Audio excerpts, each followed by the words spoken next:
Hey guys, what is up? Jason or Spacey here. In today's video, I want to answer the question, what happened to Halo? What happened to the game that defined a generation? So recently, my friends and I were looking for a couple new games to play, as some people might know. Black Ops 4 can get really boring really quickly. So I sent them a list of games and we picked a few and yada yada. Then I realized, like, wait, Halo, hold a second. All the Halo games are on Game Pass except for Halo Reach. I brought this up, and a certain someone said that they didn't want to play Halo, or more importantly, that they didn't like Halo. This made me stop and think, what happened to Halo? Way back when the original Xbox was released, Halo literally sold the console. People bought it to play Halo Combat Evolved.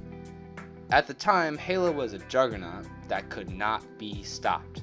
It brought people together and formed what would eventually become what we know as Xbox Live. Back in the day, if you wanted to play with other people, you had to do LAN parties.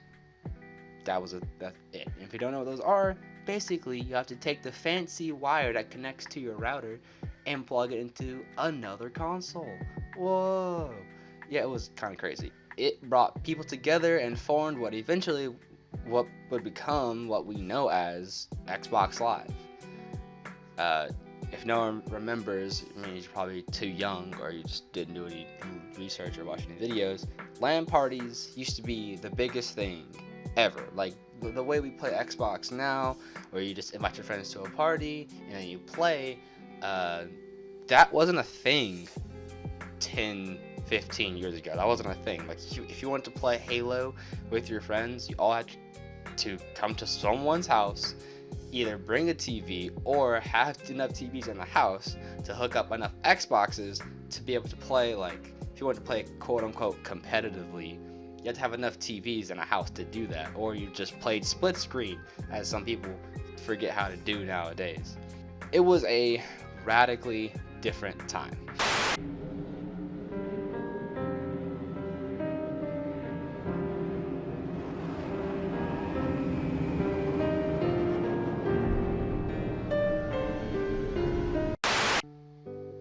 I got my start in gaming playing Halo.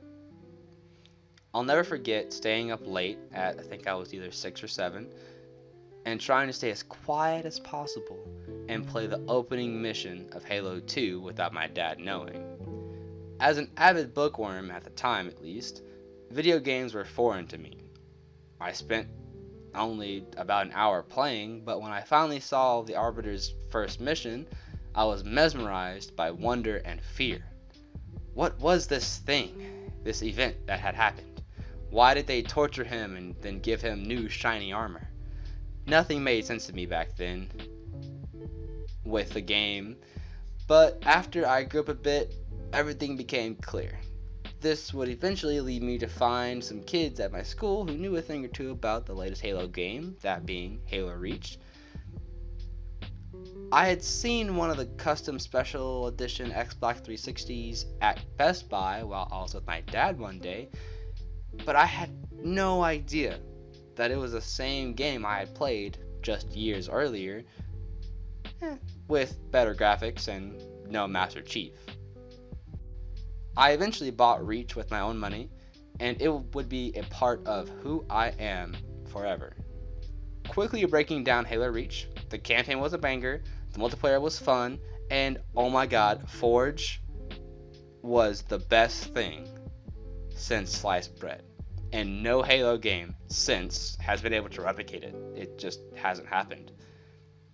Everyone who has spent countless hours on it knows about all the crazy stuff that will go on while you're playing Forge World with all your friends. Some of my favorite memories as a kid are from playing on a blank Forge World and just seeing what we would do that day. And I guess Firefight was there too.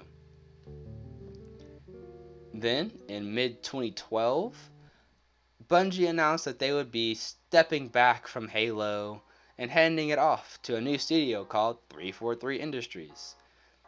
Months after that, I think, Halo 4 would release and divide the already split Halo community. Some people loved their new take on Halo, saying that it was a breath of fresh air for the series. Others saying that they killed Halo. While I was not a big fan of the multiplayer, I was a big fan of the story and of Spartanops' story, not so much of the gameplay.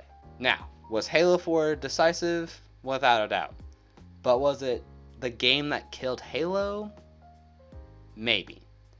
After Halo 4, many Halo vets would never return to the series, especially after Halo 5, and by that point, Halo was on life support. I personally hated every aspect of Halo 5, from the story to the multiplayer to even the Forge. I usually don't hate entire games. If you know me, I usually find some, nugget of gold, but I really hate Halo 5. I too had given up on Halo ever being relevant or fun ever again. That was until 343 announced their next big Halo project. Still hunting for something. Where does he get off calling a demolition a priority one?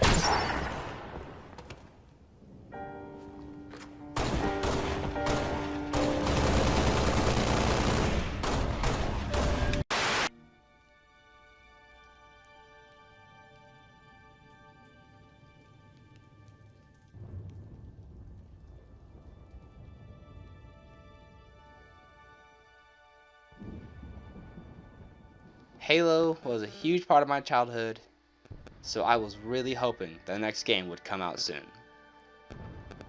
But I also knew that 343 did not want to screw up again, and that they would most likely need more time to polish the game and make sure the story, made Halo nerds like me happy.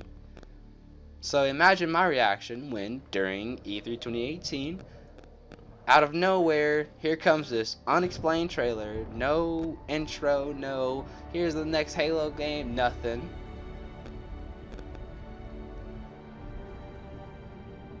I thought it was a new strategy game set on an alien planet. Boy, was I really, really wrong. As the trailer progressed, things started looking more and more like Halo, but it couldn't be. There was no way that they would, and then before I could finish that thought, a warthog appeared on screen. So that answered that question. I thought, maybe it's just Halo Wars 3. And then he appeared. Well, not really him, but his helmet.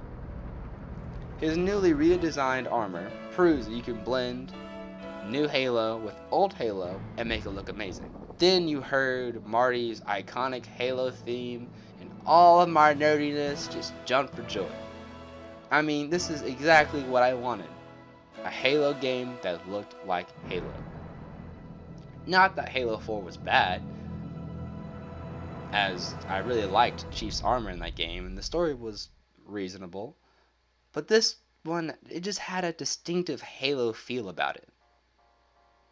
As a marketing student, I admire the team over at 343 and Xbox for creating a trailer that showed off the game without giving us any story details other than the fact that it's set after Halo 5.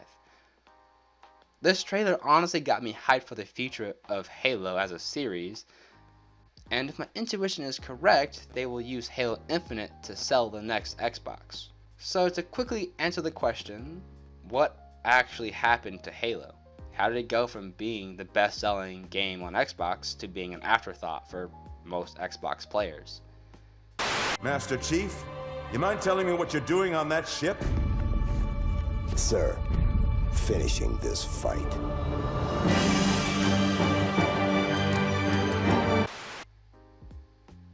In summary, nothing much really.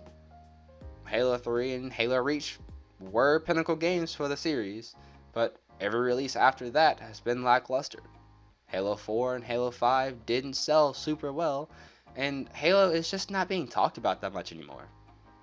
The number of Halo content creators is fading fast, and since the release of games like PUBG and Fortnite, Halo hasn't really had its time in the spotlight.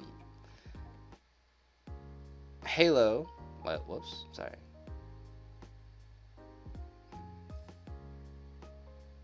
And since the release of games like PUBG and Fortnite, Halo hasn't really had its time in the spotlight. However, since Halo Infinite's unveiling back at E3 2018, things are starting to change. People are genuinely interested in what 343 has cooked up. People need to scratch their Halo itch. Here's to hoping that Infinite can make a big enough splash to make Halo great again.